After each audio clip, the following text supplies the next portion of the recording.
गुणान्विमातो निगमानशेकुः सर्वेश्वरस्याखिल शक्तिधाम्नः ब्रह्मादयो यस्य वशे वसन्ति तं स्वामिनारायणमानतोऽस्मि। बोलो स्वामिनारायण भगवान नर नारायण देव राधा कृष्ण देव लक्ष्मी नारायण देवनी जय। रामचंद्र भगवान उमापति महादेव की जय। આપણે બધા ભાગ્યશાળી છીએ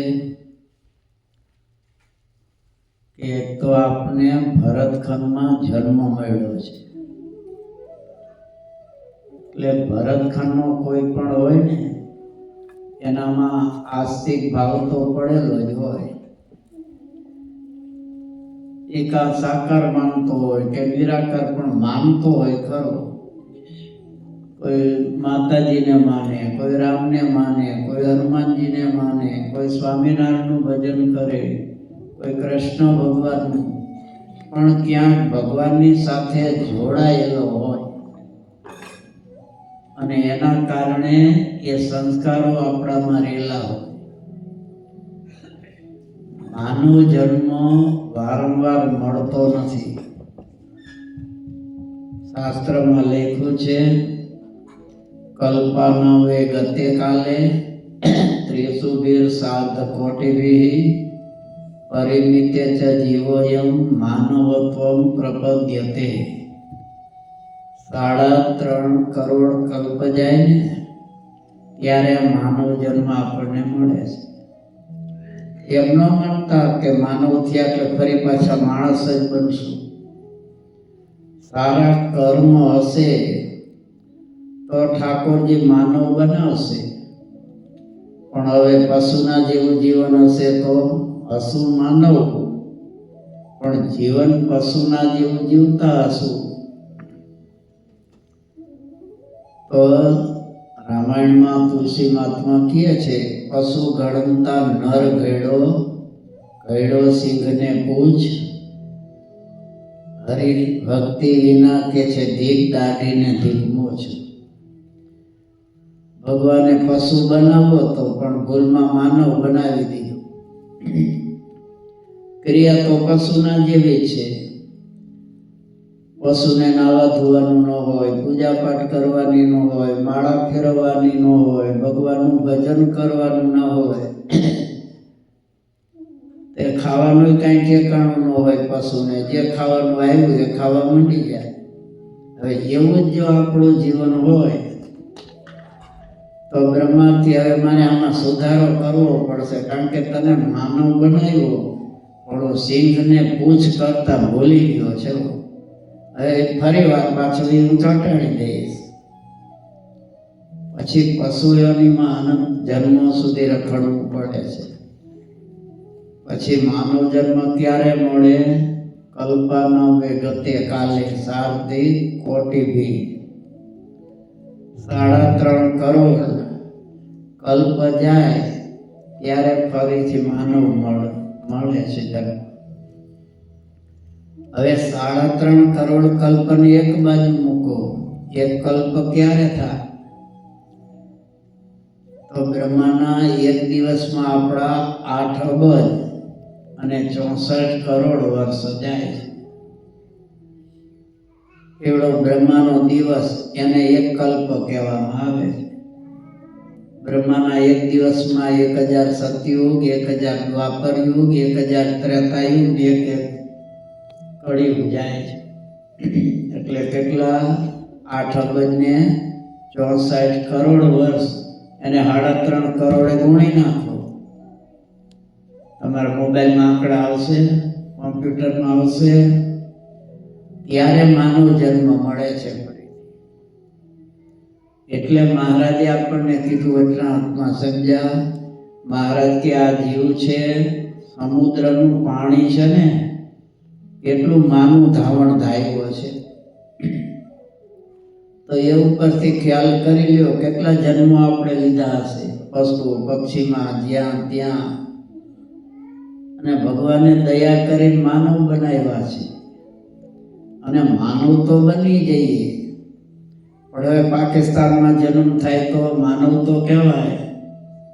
પણ સત્સંગ ભગવાનની ભક્તિ થઈ શકે તે આ ધોળિયા કે કાળિયાની જન્મ થાય તોય સત્સંગ થાય, ભગવાનની ભક્તિ થઈ શકે.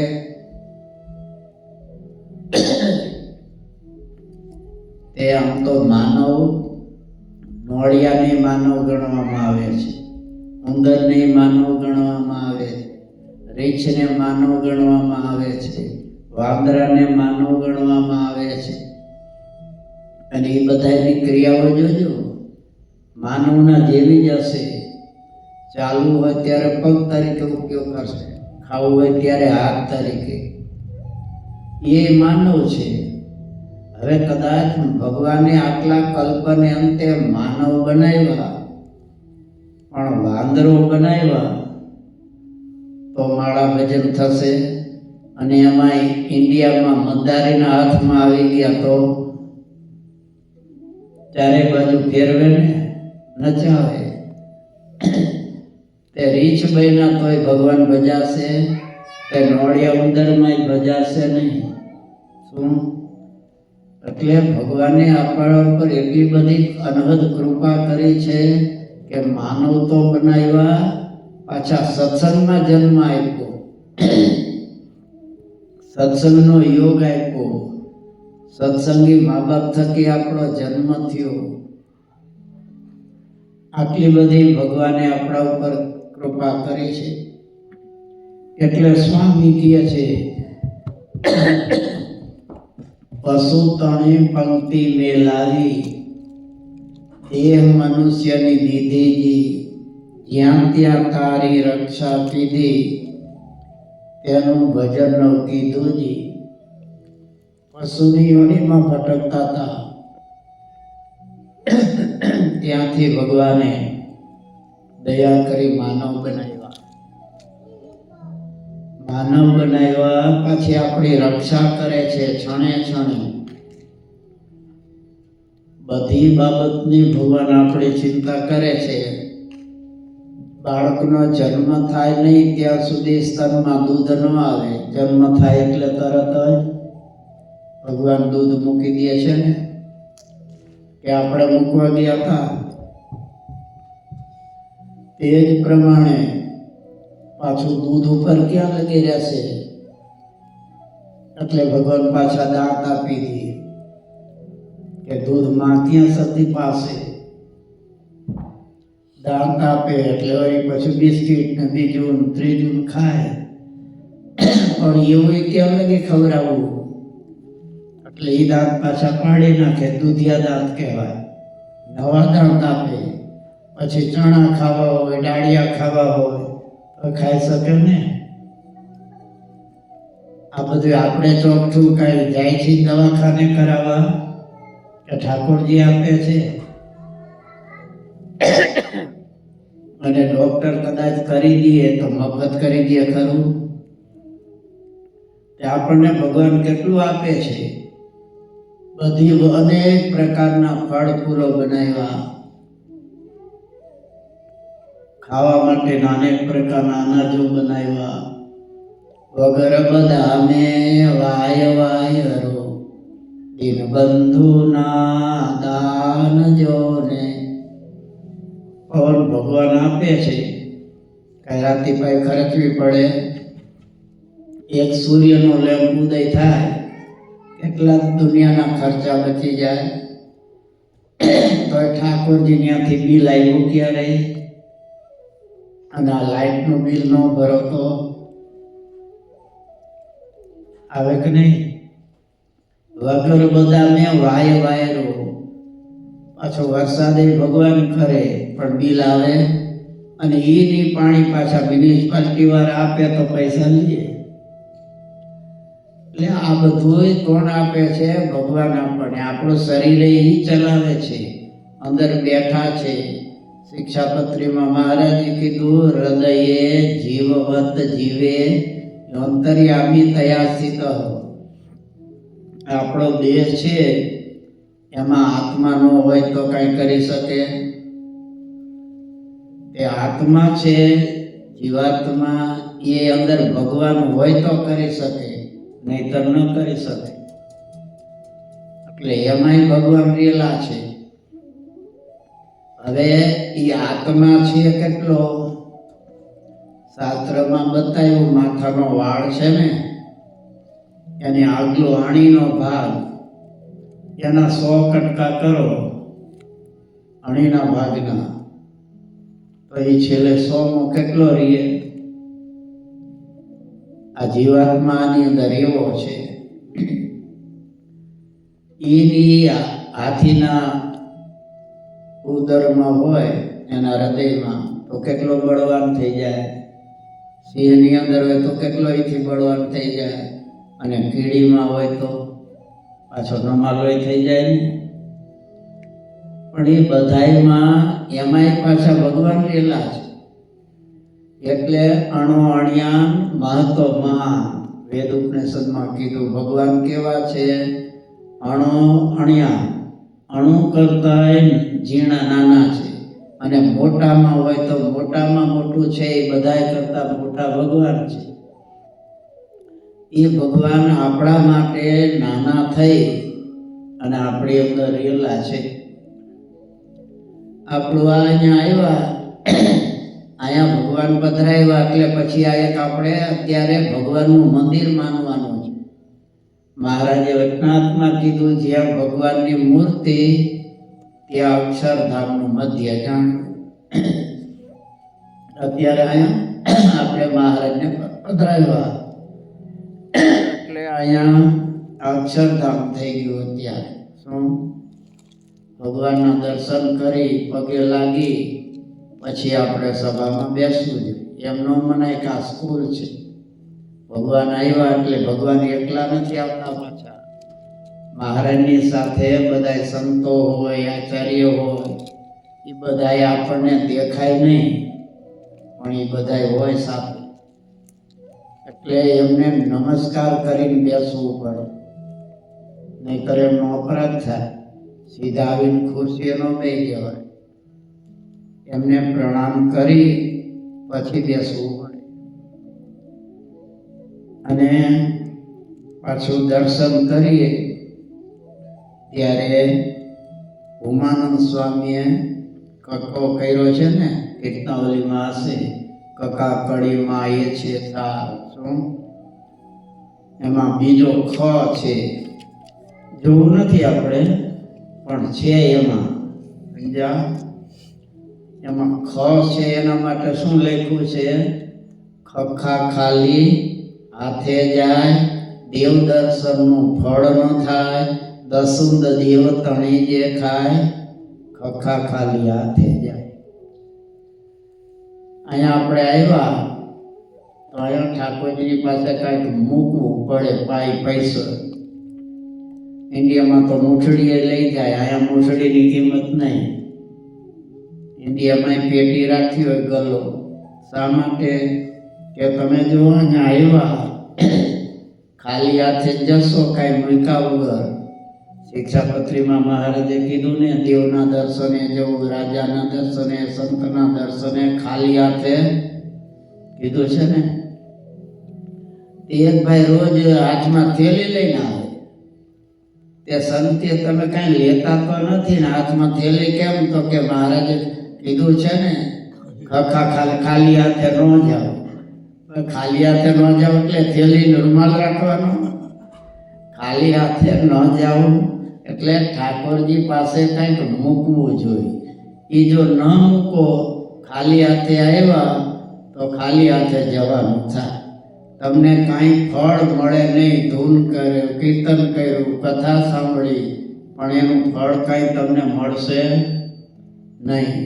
પણ જો ભલે પાઇપ નાખ્યું હોય તો તમે ખાલી હાથે નથી ગયા. એનું ફળ ભગવાનને બધું આપવું પડે છે. એટલે કાંઈ પણ પૈસો તો મૂકવો પડે, એ હંમેશા ખ્યાલ રાખવો. કારણ કે અહીંયા ભગવાન બિરાજે છે, એમના દર્શને આવ્યા છીએ, તો ખાલી હાથે જવાય નહીં. અને ખાલી હાથે જાય તો જવાનું હોય ખાલી હાથે થાય. એટલે આવો માનવ જન્મ ભગવાને દયા કરીને આપણને આપ્યો છે, એમાં ભગવાનનું પણ છે ભાગ, સમજ્યા? એટલે સ્વામી કહે છે, દસુંત દેવ તણી જે ખાય, ખખા ખાલી હાથે જાય. 10મો ભાગ અને 20મો ભાગ મહારાજે શિક્ષાપત્રીમાં કીધું ને, તમે જે કમાણી કરો એમાંથી 10મો યા તો 20મો ભાગ એ ઠાકોરજી માટે કાઢવો પડે. સરકારનો ટેક્સ લાગે છે ને, તે સરકાર કઈ વરસાદ નથી વરસાવતી, પ્રકાશ પોતાનો નથી આપતી, પવન નથી આપતી. શું આજે કઈ લાઈટ ને બધું થાય છે ને, પણ એમાં શક્તિ મૂકનાર તો ભગવાન છે. એટલે એ બધું ભગવાન આપણને આપે છે, અને અંદર રહીને પાછું પચાવે છે ભગવાન. ડોક્ટર અંદર નથી આવતા, આવે છે પચાવવા. જઠરાગ્નિ ભગવાને રાખ્યો છે. અમ વૈશ્વા નરો ભૂતવા, ગીતામાં ભગવાન કહે છે, વૈશ્વાનર અગ્નિ હું તમારી અંદર રહે, પચામ્યન્નમ ચતુર્વિધમ. જે કાંઈ તમે ખાઓ છો એને ભગવાન કે હું પચાવું છું. હવે અંદર પચે જ નહીં તો શું કરો, શું દશા થાય? એટલે દરેક બાબતમાં ભગવાન આપણને કાંઈ ને કાંઈ મદદ કરે છે, આપે છે. તો રાજનો જેમ ભાગ કાઢવો પડે, એને કાઢવો નથી પડતો, એ લઈ લઈએ છે. ને અહીંયા કઈ ચાલે છે, ટેક્સમાં જરાય ચાલે, તો ઠાકોરજીને તો પછી આપવો જોઈએ કે નહીં? 10મો ભાગ અથવા મહારાજ કે 20મો ભાગ. ગરીબ રહેવું હોય તો 20મો ભાગ કાઢવો, અને ધનાઢ્ય થવું હોય તો 10મો કાઢવો. સમજ્યા? હવે તમારે તો અત્યારે એક ચાન્સ છે. શું? કારણ કે મંદિર થવાનું છે, એટલે અહીંયા જે કાંઈ પૈસો નાખો એ મંદિરમાં વપરાય. તમે જે 10મો 20મો ભાગ એ અત્યારથી જ નક્કી કરીને અહીંયા મંદિર માટે જ રાખવો જોઈએ. કારણ કે મંદિરનું નિર્માણ માટે જમીન તૈયાર થઈ ગઈ છે ને, તો અત્યારથી જ નક્કી કરી રાખજો કે હવે જમીન થઈ ગઈ છે, તો એના માટે આપણે 10મો અથવા તો 20મો ભાગ એ કાઢવો પડે. અને એ કાઢીને મંદિર માટે જ વપરાય. એમાં સંતોને ધોતિયા ન ઓઢાડાય, ઠાકોરજીનો થાળ પણ ન થાય. ઠાકોરજીનો થાળ ન થાય તો પછી સંતોને રસોઈમાં ધોતિયામાં કેમ અપાય? એ તો ઠાકોરજીને માટે જ વપરાય. શું? એટલે એમાં આવો ચાન્સ તો ભાગ્યે જ મળે. આપણે અમદાવાદનું મંદિર થઈ ગયું, હવે કોઈ એમ કહે કે હું 2 કરોડ રૂપિયા નહીં, 2 કરોડ ડોલર આપું. હવે આ નાનું મંદિર અહીંયા નહીં, બીજે કરો મોટું, તો થશે? નહીં થાય. કારણ કે એ વખતે થઈ ગયું, અને જેને સેવા કરી હશે એમાં કઈ એમનામ તો નથી થયું ને. જોકે સરકારે તો કીધું હતું, અંગ્રેજ સરકારે આખા ભારતમાં કોઈને પણ મંદિર કરવા જમીન આપી હોય ને તો એક સ્વામિનારાયણ ભગવાન, બીજા કોઈને નહીં. અને પાછું ત્યાં સુધી ઓફર કરી કે તમારે જ્યાં જોઈ ત્યાં જમીન માંગો. આ સિટીની અંદર વચોટ મહારાજે કીધું તો એ આપ, એ બધાનો ખાલી કરાવીને બીજે જગ્યા આપી. પણ મહારાજ કહે કોઈને દુખી કરીને અમારે જોતી નથી. અમારી આ માણકી ઘોડી એને આગળ ચલાવી, એ જ્યાં જઈને જમીન નક્કી કરે ત્યાં કરશું. માણકી ઉપર મહારાજ બેઠા, લગામ એમને મૂકી દીધી. માણકી ચાલતા ચાલતા દૂર વહી ગઈ ઘણી. હરિભક્તો વિચાર કરવા લાગ્યા, આટલે બધે દૂર આ માણકી આવી જાય છે અને મહારાજે લગામ ચાલતા ઊભી રાખતા નથી. પાઠકવાળી હતી, ત્યાં અમુક તો કબરું હતી, અમુક વર્ષો સુધી ત્યાં દરવાજા પાસે હતી, પછી ત્યાંથી કાઢી હતી. એટલે બધે ગઈ, એટલે બધા હરિભક્તો કે મહારાજ આટલે બધે દૂર?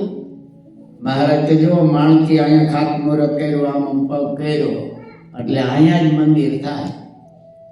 પણ આટલે બધે દૂર મહારાજ કોણ આવશે? મહારાજ કે અત્યારે દૂર લાગે છે, સમય આવશે ને ત્યારે આ અમદાવાદની વચ્ચોવચ હશે, તે અત્યારે છે ને વચ્ચોવચ. હવે એ વખતે જેને જેને મહારાજ કે અમારે સરકાર તરફથી કાંઈ રાતી પાઈ નથી જોતી, અમારા સત્સંગીઓનું જોઈએ છે. ભલે પાઈ પૈસો જેની જે સ્થિતિ એ પ્રમાણે આપે, કારણ કે એને મમત્વ બંધાય કે અમારું મંદિર છે, અમે આમાં સેવા કરી છે. પણ હવે તમારી પાસે સરકારના પૈસા લઈ તમે કરી તો દો, પણ એમાં કોઈને મમત્વ નહીં બંધાય. આ તો બધાને એમ થશે કે અમે કર્યું છે, અમારા વડવાએ આ મંદિર કર્યું છે, આ મંદિર અમારું છે, એટલે અમારા હરિભક્તો જે શક્તિ પ્રમાણે આપશે એને માટે અમે આ મંદિર કરીશું. અને મંદિરનું કામ ચાલતું હતું. પથ્થર દૂર દૂરથી લાવવા પડે, આમ ઠેઠ ઈડરથી આવતા, આમ ધાંગધ્રાથી આવતા. હવે પથ્થર લેવા માટે હરિભક્તો જાય, સમજ્યા? હવે એ હરિભક્તો અહીંયાથી પથ્થરો લાવે, એમાં ઈડર તરફથી પથ્થર લાવતા હતા એક હરિભક્ત. હવે એમાં રસ્તામાં ચાલ્યા જાય છે, કુંભીનો મોટો પથ્થર એ ગાડામાં નાખ્યો છે, બળદને ચલાવે છે. એમાં કોઈ જગ્યાએ બળદને ઠેસ આવી અને બળદ લૂલો થઈ. હવે નજીકમાં કોઈ ગામ નથી, બળદ લૂલો થઈ ગયો, ચાલી શકે એમ નથી, અને પથ્થર મોટો છે, વજનદાર, એટલે એને હવે ચલાવાય નહીં, દુઃખી છે બિચારો. એટલે એ હરિભક્તે શું કર્યું? બળદને એક બાજુ કર્યો અને ધોમરી ખંભે લીધી પોતાને, અને ધીમે ધીમે મંડો ચલાવવા. હવે ખંભે ધોમરી લીધી, તેને કાંઈ નહીં થયું હોય, છોલાયું નહીં હોય. માણસ છે ને વજન કેટલો છે, બળદ ખેંચે એટલો, તોય પણ આમી બાજુ બળદ, આ બાજુ પોતે ધીમે ધીમે ચલાવતા ગામ સુધી પહોંચે. પછી ગામમાંથી બીજો બળદ લાવી જોડે છે અને લાવે છે અમદાવાદમાં. આનંદ સ્વામીને કે સ્વામી કે આટલું બધું મોડું કેમ થયું? તો કે સ્વામી આમ થયું, બળદને વાગ્યું, ચાલી શકે એમ હતો નહીં, ત્યાં કોઈ બળદ કે કાંઈ હતું નહીં, મેં ખંભે ધોહરી. સ્વામીએ જોયું અહીંયા લોહી નીકળ્યું છે. સ્વામી કે આ પથ્થર અહીંયા મૂક, અને દેવની સામે હું રાખી. એ મંદિર થયું ત્યારે મહારાજ પહેલો ત્યાં રાખ્યો, સમજ્યા? શ્રીજી મહારાજ આવ્યા ત્યારે મહારાજને કે મહારાજ આ પથ્થર કુંભીનો આવી રીતે આવેલો છે. શ્રીજી મહારાજ કે ધન છે હરિભક્તને ક્યાં છે? કે આ રહ્યા. મહારાજ બથમાં ઘાલીને બેઠા, માથે હાથ મૂક્યો, તું કાંઈ કર, ભજન કે ન કર, તને અક્ષરધામ મળી ગયું, જા. અને એ પથ્થરને મહારાજ ભેટા પાછા, સમજ્યા? મહારાજ કે આ પથ્થરને જે ભેટ છે એને તારી યાદી આવશે.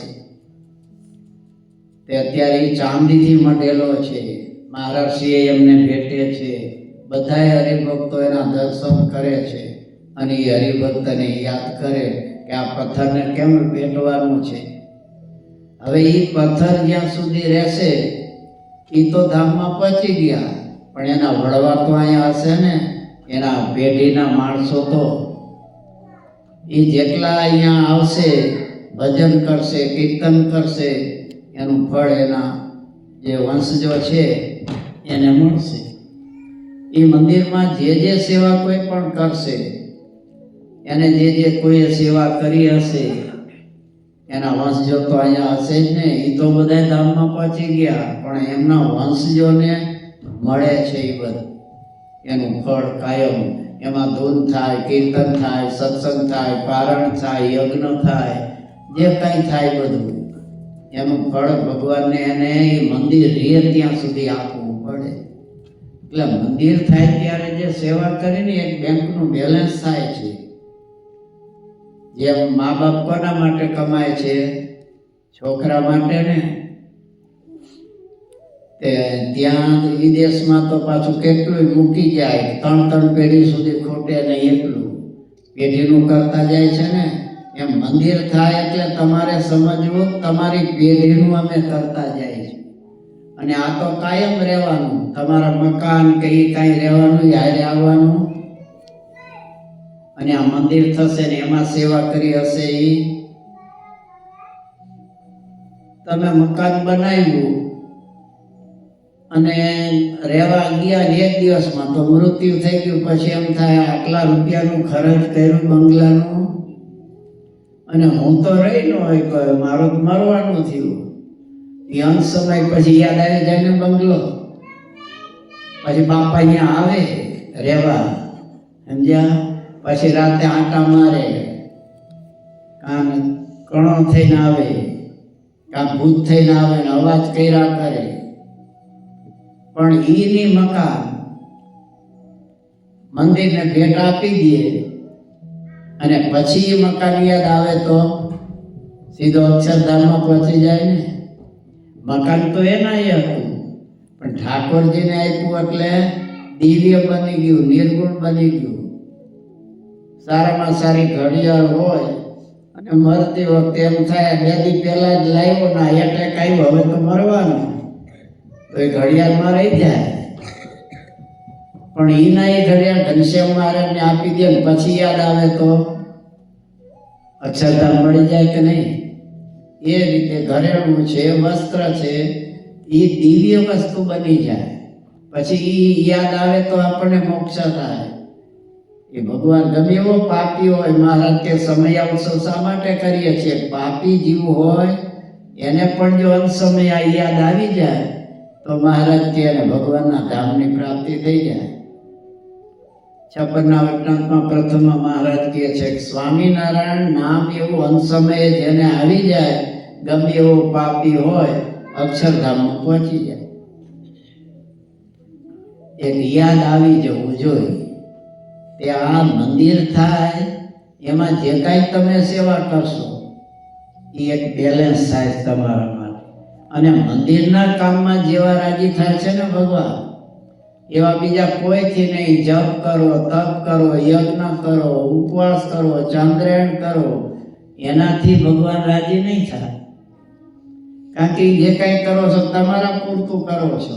જ્યારે મંદિરમાં થાય છે અનંત કરોડ વર્ષ સુધીના ભક્તો માટે થાય છે. એમાં જેટલાય ભક્તો આવશે, દર્શન કરશે, પૂજન કરશે, અન્નકૂટ કરશે, ધૂન કીર્તન કરે, થાય ને બધું. એ જેને જેના સેવા કર્યો એના નામે ખતમણી, એના વંશજોના નામે થઈ જાય. એ તો ભગવાનની પાસે પહોંચી ગયા હોય, પણ એના વંશજો છે પેઢીના બધા, એને એ ફળ મળે. અને મંદિરમાં સેવા કરવાથી જે ભગવાનનો રાજીપો છે જો બીજા કોઈ ફળથી છે નહીં. એક સત્સંગ ને બીજું મંદિરમાં શું મહારાજ રાજી થાય છે. ગઢપુર આ વડતાલમાં બ્રહ્માનંદ સ્વામીને મોકલેલા મંદિર કરવા, સ્વામી મંદિર કરે છે. હવે એ મંદિરનું કામ ચાલે છે. એમાં પછી મહારાજ જોવા માટે આવ્યા. કડિયા લોકો કામ કરતા હતા અને કોઈ કારણસર મજૂરિયાથી કંઈક આગળ પાછળ પાણી પીવા ગયો હશે અને મહારાજને ત્યાંથી નીકળવું. કડિયા કે ચૂનો લાવો, ત્યાં ગયા મજૂર, આ ખોટી થાય છે કામ. તે મહારાજ બરોબર ત્યાંથી નીકળ્યા. મહારાજ તગારા દેવા માંડ્યા, કારણ કે મફત થાય છે, કડિયો મજૂરી વધારે લે છે. મહારાજ આપવા માંડ્યા. બોલો કે મહારાજ તમે તમે ખોટી થાવ એમ કેમ ચાલે? નિત્યાનંદ સ્વામી બ્રહ્માનંદ સ્વામી નજર કંઈક મહારાજ તગાર આપે છે, દોડા દોડ આવ્યા. મહારાજ તમે શા માટે? અમે છીએ ને. મહારાજ કે મંદિર કોનું થાય છે? બ્રહ્માનંદ સ્વામી તમારું, નિત્યાનંદ સ્વામી તમારું થાય છે કે હરિભક્તોનું થાય છે કે ના મારા થાય છે તો તમારું? તો મારી પહેલી ફરજ નહીં? મહારાજ કે દેહથી ભક્તિ થશે ને એને સાચી ભક્તિ હું માની. કળિયા કરતા હતા કામ, તેને ચૂનો માગ્યો એ હઠામ. કોઈ દેખ્યું નહીં આપનારું, ત્યારે શ્રીજી એ આપ્યું તગારું. દોડી આવ્યા નિત્યાનંદ સ્વામી, કહ્યું શ્રી હરિને શીશ નામી. તગારાયા પશુ પ્રભુ અમે, શીદલો છો આવો શ્રમ તમે. સુણી બોલિયા સુંદર શ્યામ, અમને રૂચે ભક્તિનું કામ. જ્યારે દેહથી ભક્તિ કરાય, ત્યારે સાર્થક દેહ ગણાય. મહારાજ કે દેહથી ભક્તિ કરશે ત્યારે સાર્થક દેહ ગણાશે. આપણે તો આવીને તમે હું તો બેસી ગયા, પણ અહીંયા પાછા શરૂઆત કરવામાં તો બીજા કેટલાય ભક્તો હશે ને. કોઈ રસોઈ પૂરીઓ બનાવી હશે, કોઈ શાક બનાવ્યું હશે, કોઈ બીજી સેવા કરી હશે. એ ઠાકોરજીની નજરમાં નહીં હોય કે આ કોના માટે કરે છે? ભક્તિ સત્સંગ માટે, મારી ભક્તિ માટે. પછી પાછું સાફ સૂફી કરવાનું એ કરવું પડે ને. એ કરે એ બધી નજરમાં હોય મહારાજ. અને મહારાજે સેવા મુક્તિ સગમ્યતામ કીધું. દેહથી સેવા કરશો તો મુક્તિ મળશે મહારાજ.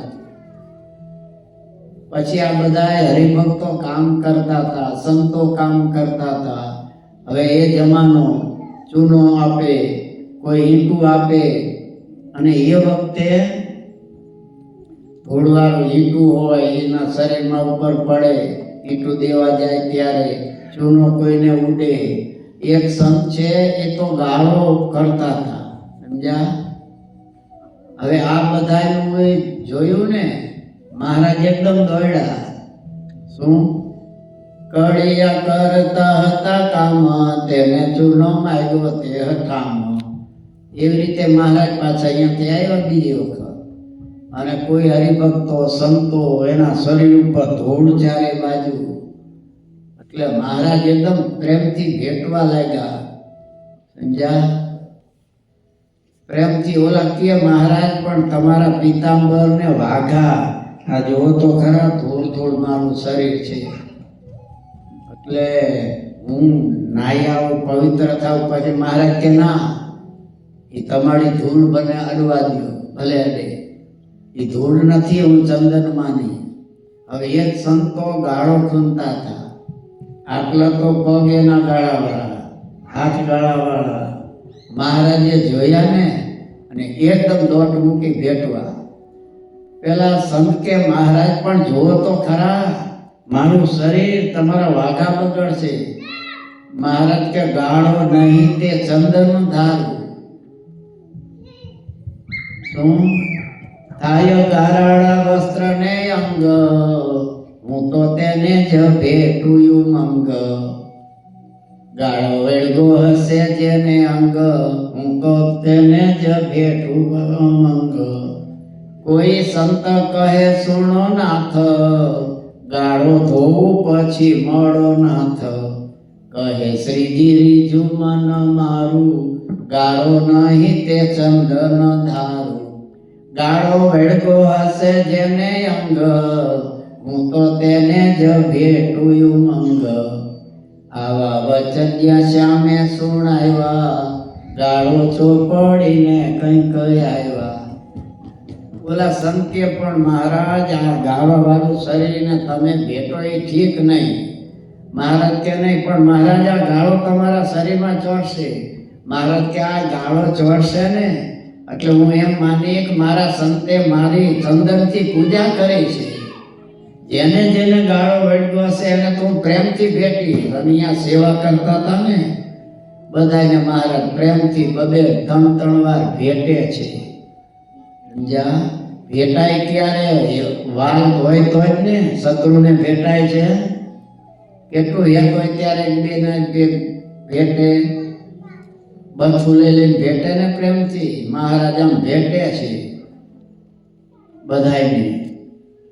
એમાં મહારાજે કીધું કે ગાળો વેડગો હશે જેને અંગ એને હું ભેટું ઉમંગ પ્રેમથી ભેટી. એમાં મારા જીવન તમારામાં હોય કોઈ સમજ્યા? આ ગામમાં ન હોય પણ બીજાની ગામની વાત છે. એ બધા મારા મહિલા હતા, તમારા મહિલા 2-5 જણા કામ ન કરે, કરતા હોય ને એટલે બેને હવે આફુડા કરશે. એ તો એને હું બીજું કામ છે, કરતા હોય એને ન કરવા દે એવા બેઠેલા. એને ખબર પડી ભાઈ આ બધાને મહારાજ પ્રેમથી ભેટે છે 2-3 વાર. એમ? હા, તો હાલો. પણ એમ નહીં તો ગાળો વેડવું હોય એને ભેટે છે.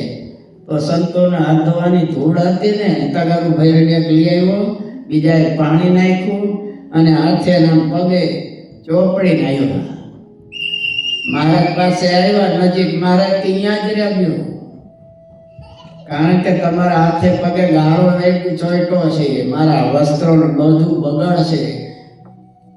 મહારાજ કે મેં ગાળો ચોપડી ના આવે એનું નથી કીધું.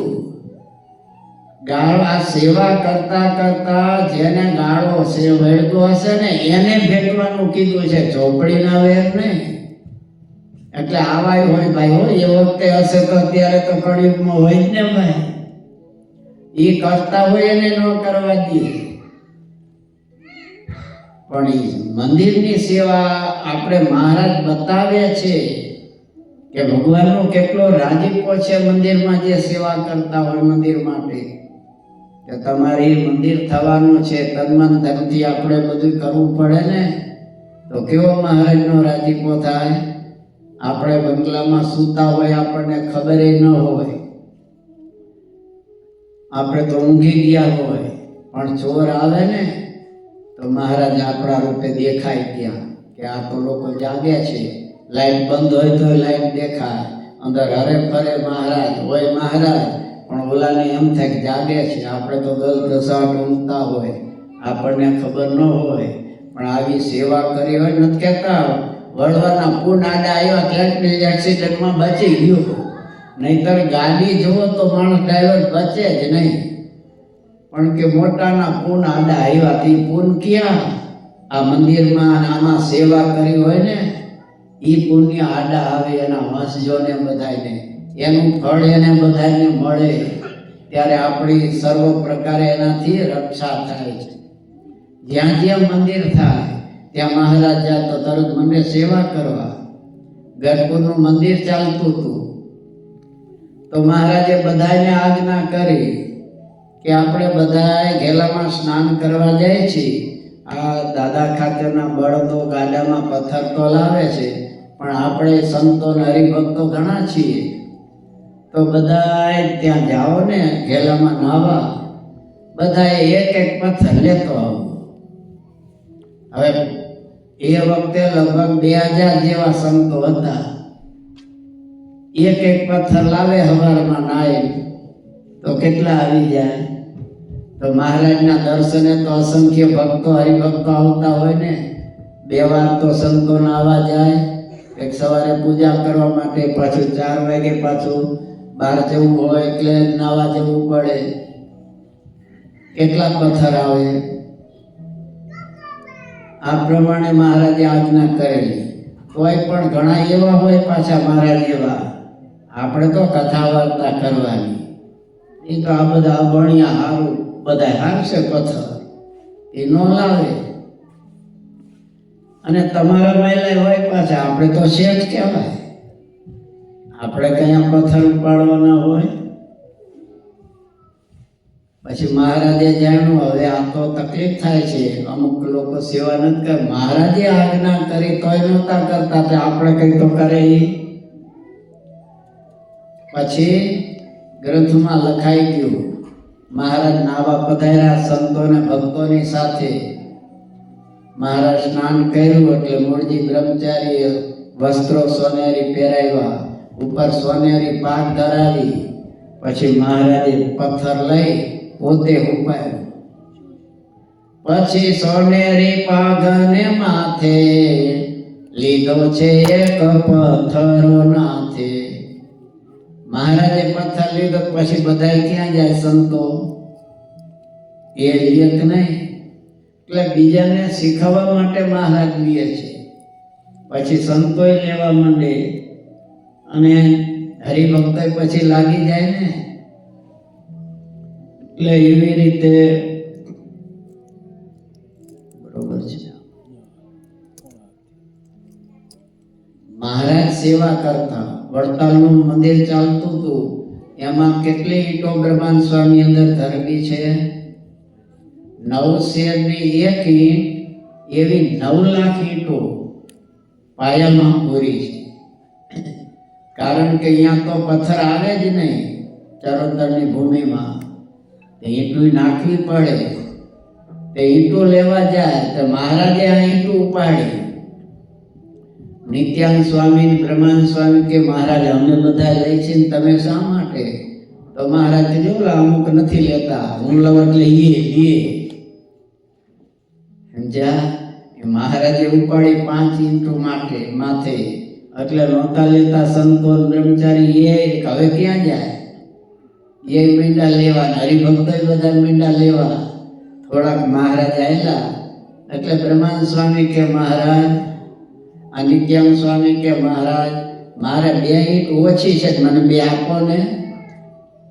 મહારાજ કે હારું. એમ કરી મહારાજ પાસેથી રસ્તામાં લઈ લીધી. તે બ્રહ્માન સ્વામી કે મહારાજ નિત્યાનંદ સ્વામી તમારા સાધુને અમે નહીં, અમને એ પ્રસાદીની ઈંટ નો આપો.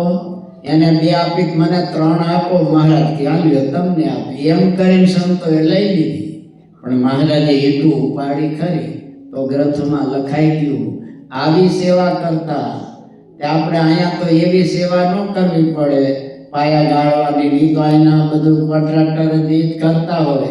ઇન્ડિયાની જેમ અહીંયા ચાલે નહીં ને પાછું. એટલે આપણે પૈસાથી તો સેવા થઈ શકે ને. એટલે અત્યારથી જ ચાલુ કરી દેવું પડે તમારે, આ બેલેન્સ કરવું હોય તો બેંકનું. સમજ્યા? આ એક ચાન્સ છે.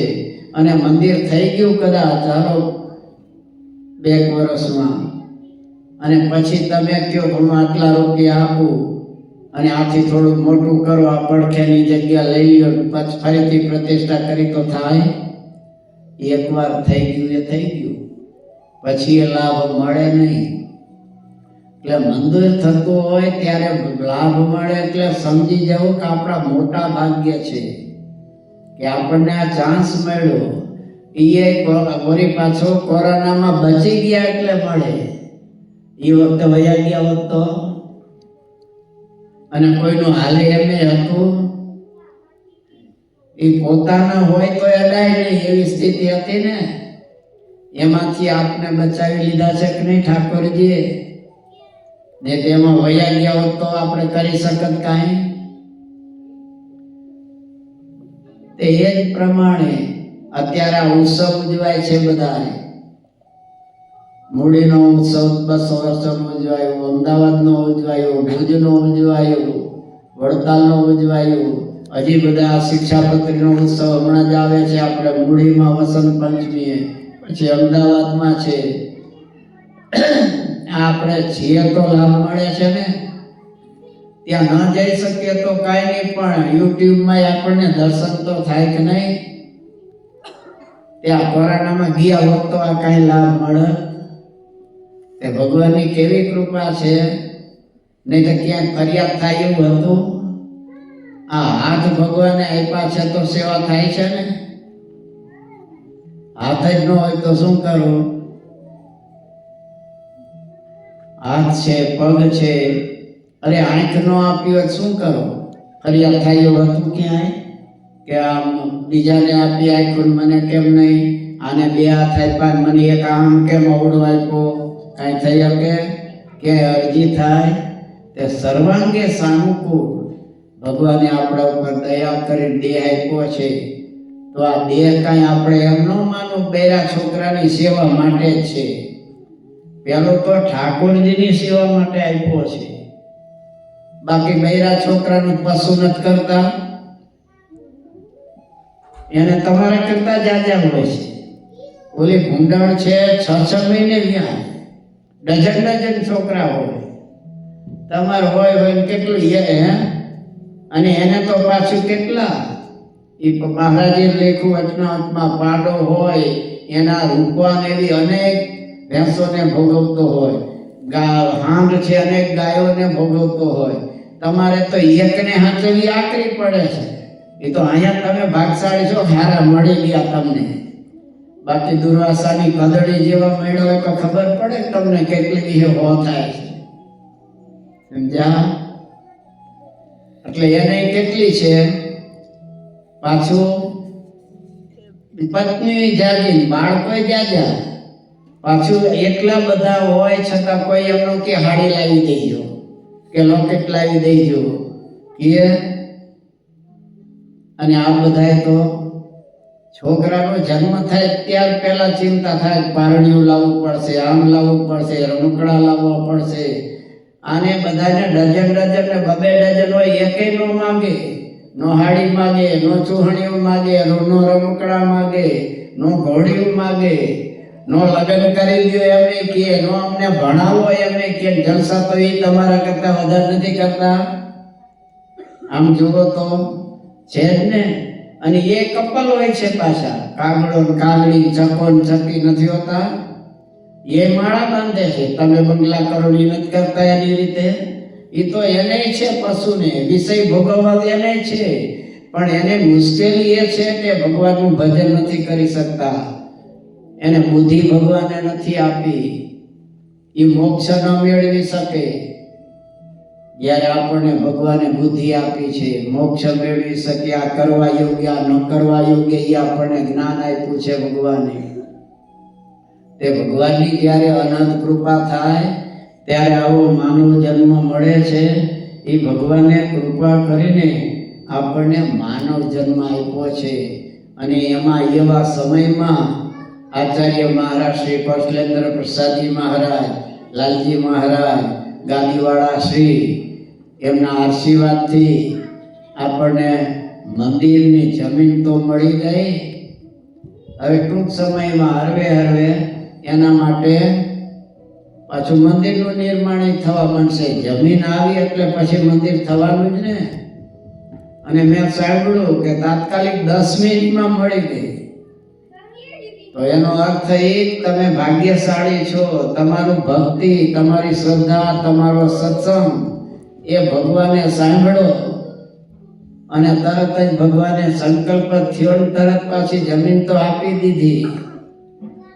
હવે એમાં મંદિર થશે, સત્સંગમાં ભજન ભક્તિ આપણે કરીશું, ભગવાનનો ખૂબ રાજીપો થશે. આપણે તો વયા જશું, પણ આપણે એ મંદિર કાયમ રહેશે. એમાં જે કાંઈ સત્સંગ થશે, ભગવાનની ભક્તિ થશે, અન્નકૂટ થશે, ઉત્સવો થશે, એ બધાયમાં જેને સેવા કરી હશે ને એ ભલે ધામમાં વયા ગયો, પણ એના પછી વંશજોને એ ફળ ભગવાન આપે. પાછું એ એના હાથમાં ખતરણી એ કરી નાખે, હવાલો એ નાખી દે. એટલે તકલીફ. આપણે હોય તો ન બીજાને પાસે જવા દે, પણ એ ઠાકોરજી બધું કરતા જાય.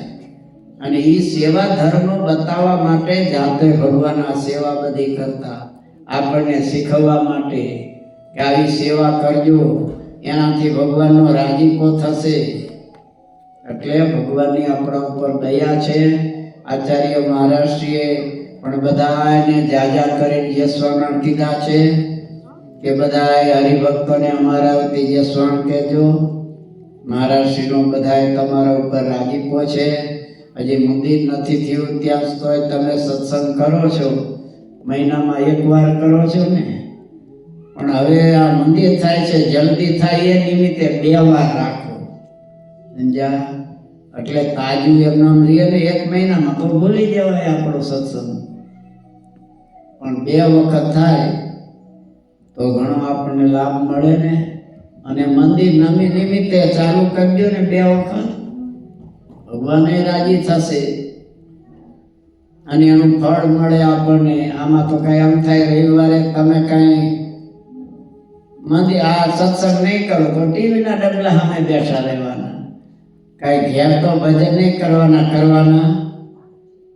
ઘણા એમ કે અમે મંદિર ભરે ન જાય પણ ઘેર બધું કર્યું. ઘણા દોડાયા શું કે અમે નથી કરતા, અમે મંદિર નથી આવતા, અમારા ઘરના આવે છે. પણ તમારા ઘરના ખાય એની તમારી ભૂખ જવાની. ભજન અને ભોજન પોતાને જાતે કરવું પડે, સમજ્યા? એક તો ભજન અને ભોજન. તમને ભૂખ લાગી હોય તમારા ઘરનાને ઘેર ફોન કરી દો, હવે હું આવી શકું એમ નથી, મારા વતી જમી લઈ જ ચાલશે. એમ ભજન આપણે કરવું પડે. તમારા ઘરના કરે ને એ બધું એનું આવડું હોય, એમાં તમને ટીપું એક ન મળે. અને તમે કરો એનું એ અડધર લઈ જાય, એ ઉપરવાળા કતવણી કરી નાખે. એટલે ઘરે ગમે એટલું તમે કરો. ગૃહે જપમ સમમ પ્રાહુ ગોષ્ઠે 10 ગુણમ તથા ગૃહત્યાને સદગુણમ સહસ્ર ગુણકમ મને અયુતમ પર્વતે પુણ્ય નદ્યમ લક્ષ ગુણમ તથા દેવાલય કોટી ગુણમ અનંતમ હરિસન્નિધૌ. ઘેર તમે માળા વધારે કેટલી હાલો ને 11 ફેરવતા આવે, ભૂલમાં કદાચ ફેરવો તો, બાકી 5 થી ઉપર જાવ તો સારું. પણ ઘેર જેટલી માળા ફરવો ને એટલું ફળ મળે, સમજ્યા? ગોષ્ઠે 10 ગુણમ તથા ગાયનો ખીલો હોય ત્યાં જે તમે માળા ફેરવો, ઘરમાં 1 માળા, ઓલા 10 માળા, ગાયના ખીલે 1 માળા, ફળ સરખું આપે ભગવાન. ગૃહત્યાને સદગુણમ, ઘેર બંગલો હોય એની આગળ બગીચો હોય ત્યાં બેસીને તમે 1 માળા ફેરવો અને ઘેર 100 માળા, ફળ સરખું થાય. સહસ્ત્ર ગુણકમ મને, ઘેર 1000 માળા ફેરવાનું, વનમાં જઈને 1 માળા, ફળ સરખું. અયુતમ પર્વતે પુણ્ય, કોઈ મોટો પર્વત હોય એના ઉપર જઈને 1 માળા ફેરવાનું, ઘરે 10,000, ફળ સરખું થાય. શું? દેવાલય કોટી ગુણ નદ્યમ લક્ષ ગુણમ તથા નદીના કિનારે જઈને 1 માળા ફેરવો અને ઘેર 1,00,000 માળા, ફળ સરખું.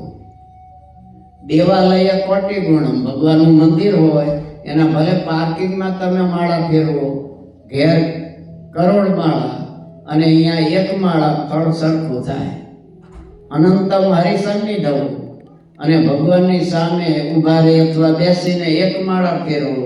અને આ કીધું એ બધી જગ્યાએ આખી જિંદગી રોજ અબજો માળા ફેરવો ને એના કરતા આ વધી જાય.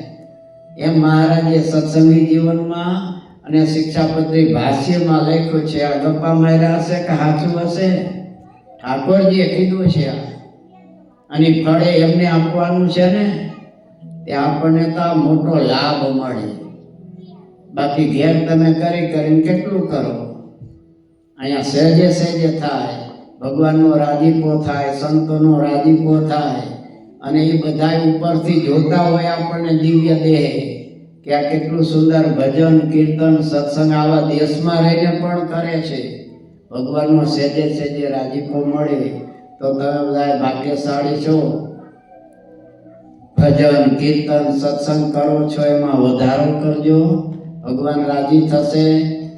અને નહીં કરીએ તો કાંઈ એમાં આપણે લાભ નહીં મળી જાય કે આવરા રસ્તે જશું. એના કરતાં સારો રસ્તે ભગવાને માનવ જન્મ બનાવ્યો છે. તેઓને પણ દુર્લભ એ માનવ જન્મ મળ્યો છે. આવો સત્સંગનો યોગ આપ્યો છે. તો ભજન કીર્તન સત્સંગ સેવા આ કરી ભગવાનને રાજી કરી લેવા. સર્વેત્ર સુખિનઃ સંતુ, સર્વે સંતુ નિરામયાઃ, સર્વે ભદ્રાણી પશ્યન્તુ, મા કશ્ચિત દુઃખભાગ ભવેત. ભગવાન સર્વ પ્રકારે સર્વેને સુખી કરે એવી શુભેચ્છા સહ વિરમું છું. સહજાન સ્વામી મહારાજની